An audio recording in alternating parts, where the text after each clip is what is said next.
राज्यामध्ये महानगरपालिकेच्या निवडणुकांची घोषणा झालेली आहे. जर आपण पाहिलं तर सगळ्याच पक्षाकडून आता जोरदार तयारी सुद्धा करण्यात आलेली आहे. आणि दुसरीकडे आपण जर पाहिलं तर ओबीसीचा जे वंचित ओबीसीचा आहे यांचा वंचित ओबीसीचा लढ्याला सुद्धा सुरुवात झाली सध्या पाहायला मिळत आहे. छत्रपती संभाजीनगर शहरातील विभागीय आयुक्त कार्यालय ज्या या आयुक्त कार्यालयासमोर या ठिकाणी वंचित ओबीसीचे उपोषण सध्या करण्यात येत आहे. अशोक नाईक जे आहेत हे उपोषणकर्ते आपल्या सोबत आहेत. काय सांगाल, महानगर निवडणुका सुरू आहे मात्र दुसरीकडे तुम्ही आता वंचित ओबीसीला घेऊन तुम्ही हे उपोषण करताय. नेमका हा वंचित ओबीसी काय आणि नेमकं उपोषण कायसाठी करताय तुम्ही? वंचित ओबीसी म्हणजे ओबीसी मधील जो वंचित आहे, जो छोट्या मायक्रो जाती आहे, लोहार, कुंभार, सुतार, न्हावी, धोबी, परीट वगैरे अशा 100+ जाती आहेत. तो वंचित हे जे वंचित ओबीसी आहेत, तर ह्या ओबीसींना विषय आता तुम्ही आत्ताच बोलले की आपलं हे नगरपालिका, महानगरपालिका, जिल्हा परिषद, पंचायत समिती. मला हे सांगा तुम्ही, आता नेमकं तोंडावर आलेले इलेक्शन आहे, याच्यामध्ये वंचित म्हणजेच मायक्रो ओबीसी कुठे जर ओबीसी जागा सुटली असेल तर तिथं कुठे जागा दिली का मायक्रो ओबीसीला? तुम्ही स्वतःही निरीक्षण करू शकता आणि आम्हीही बघतोय तर कुठेच दिसत नाहीये वंचित ओबीसी म्हणजे मायक्रो ओबीसी कुठंच नाही. फक्त हे आजपर्यंत पूर्वीपासून तर आजपर्यंत आमचं जे मायक्रो जातीचा जो वंचित जे आहे यांचं बल्लाडी ओबीसीनेच फायदा घेतला आहे. आता ज्या जागा सुटलेल्या आहे हे बल्लाडी ओबीसीच तिथं आहे. आमचं तिथं कुठंच काही नाव नाही, निशाण नाही आहे. नाही, मात्र मग तुम्हाला असं म्हणायचं आहे का की ओबीसीला फक्त नाव दिलं जातं मात्र याच्यातून वंचित ओबीसी जो आहे वगळला जातो? हो, वगळला जातो नाही, तो वगळला गेलाच आहे. हा फक्त मतदानापुरता मर्यादित आहे. वगळला जातो म्हणजे विषयच नाही ना. बल्लाडी ओबीसी कारण ते होतं काय की यांनी प्रयत्न जरी केला तरी ह्याला दाबल्या जातं, डावलल्या जातं. काय कारण? त्याचं कारण असं की तुझा समाज किती, तुझे लोक किती, तुझे घरं किती, तुला मतदान किती पडतील, तुझ्याकडे पैसा आहे का, असे अनेक कारणं दाखवून आम्हाला डावलल्या जातं. त्या कारणाने आम्ही हा लढा उभा केला की कुठेतरी मुख्य प्रवाहात आम्हाला शासनाने हे दिलं पाहिजे. त्यासाठी आम्ही एक वेगळा प्रवर्ग आम्हाला द्यावा शासनाने.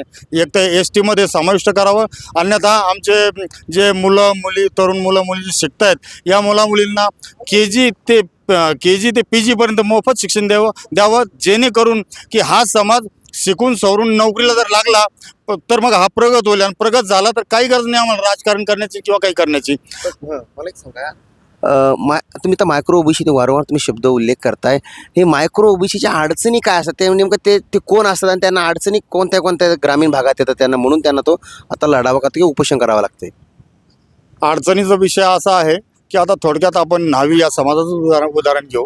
काय होतं की हातावरचा समाज आहे, यांना ना शेती ना बाडी काही विषय नाही.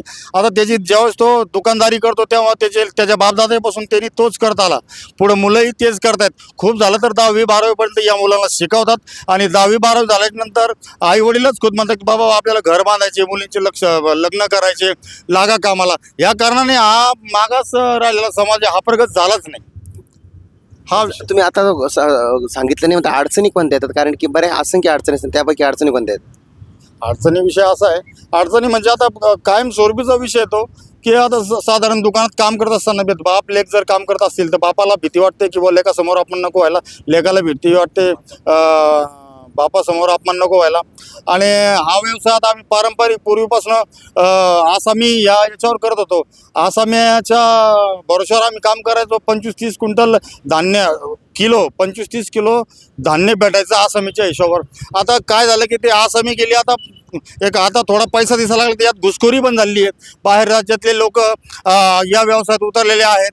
कोणी फर्निचर, कोणी लोहारी मिस्त्री काम करणारे, इस्त्री करणारे. आमच्या समाजावर तेव्हाही अन्याय होता, आज पैसा दिसायला. तुम्हाला असं म्हणायचं का की जिथं बाहेरून जे परराज्यातून आलेले लोक जे आहे हे लोहार समाजामध्ये ते सुद्धा ते व्यवसाय करता म्हणून घुसखोरी झाली असं म्हणायचं? हो, बिलकुल करताच आहे. लोहारामध्ये आहे, सुतारामध्ये आहे, न्हाव्यांमध्ये आहे, धोबीमध्ये आहे. हे बाहेरचे लोक राजस्थानी जे आहेत, हे UP बिहारी, हे लोक घुसखोरीच केली यांनी. पण यांनी घुसखोरी केली पण विषय असा झाला आहे की आता आमच्याच राज्यातले, महाराष्ट्र राज्यातले आमचेच लोक आमचाच व्यवसाय घेऊन मांडलेले आहे. आम्हाला तेव्हाही आमच्यावर तेव्हाही अन्याय झाला आहे. आताही 2 पैशाची आशा लागली तर आजही आमच्या पोटावर मारतात. हा विषय घेऊन आम्ही हा लढा उभा केला आहे. आणि मग आता विचार करा, जर इलेक्शन लागले असेल इथं वंचित ओबीसीला जर तिकीट, ओबीसीच्या नावाखाली तिकीट भेटत असेल, ते बलाडी ओबीसीलाच भेटतो, वंचितला भेटत नसेल तर मग आम्ही लढा का नाही? हा तर आमचा हक्काचा लढा आहे. मला काय वाटतं की जे आता सध्याचे जे ओबीसी मंत्री जे आहे जे असतील ते समजा ते तुम्हाला न्याय देण्यासाठी कमी पडतात असं वाटतं तुम्हाला?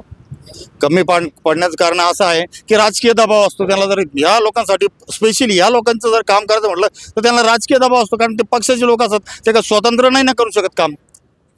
म्हणून आणि आहे तरी आणि असले बी तर ते आपलं वैयक्तिक विषय आम्हाला मतदानापुरताच वापर करून घेतात. नक्कीच हे होते उपोषणकर्ते अशोक नाईक.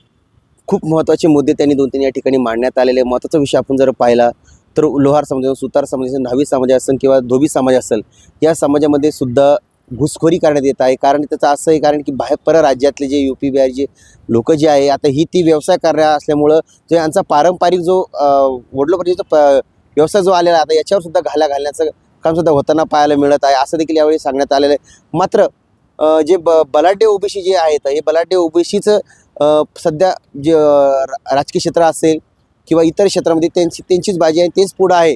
त्यामुळे जे वंचित ओबीसी जे आहे त्यांच्यावर अन्याय होतो आणि त्याच प्रवर्गासाठी जे वंचित ओबीसी प्रवर्गासाठी हा लढा असल्याचंही त्यावेळी त्यांनी सांगितलं आहे.